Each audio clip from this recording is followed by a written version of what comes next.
or at least for factoring, is 4 terms. Do you guys think we can do for 4 terms what we did for 2 terms, what we did for 3 terms? Yes. OK, well, let me put it this way. Did what we do for 2 terms, did we use the same technique for 3 terms? No. Right? So do you think we use for 4 terms is what we did for 3 terms?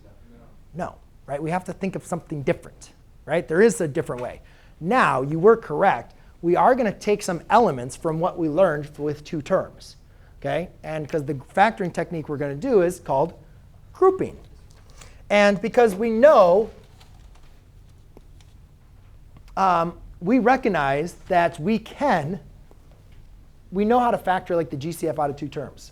So what we're going to do is we're going to group our first 2 terms and our last 2 terms.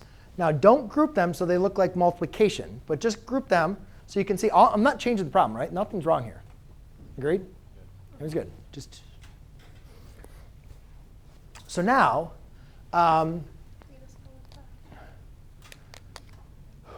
what we're going to do is kind of like with 2 terms. We're going to factor these. We're going to factor out the greatest common term.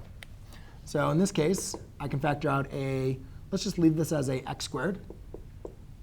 So that gives me a negative x plus 2. Oops, let me do this in green.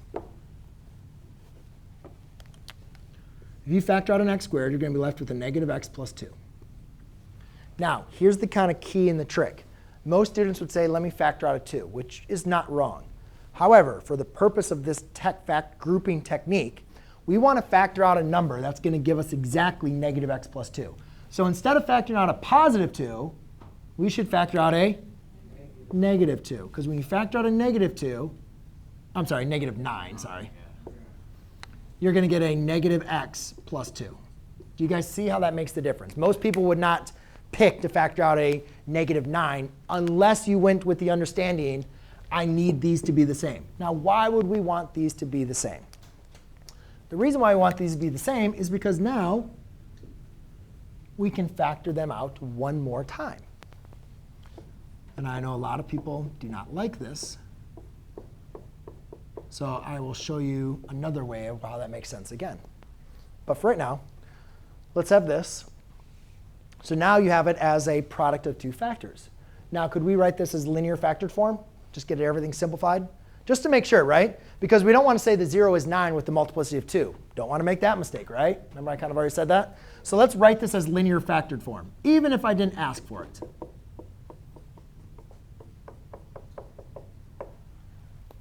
I factor out the negative because I don't really like negatives.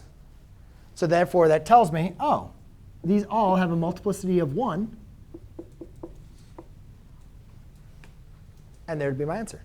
The negative is just a reflection, right? That's not changing anything. And then you guys can see those answers.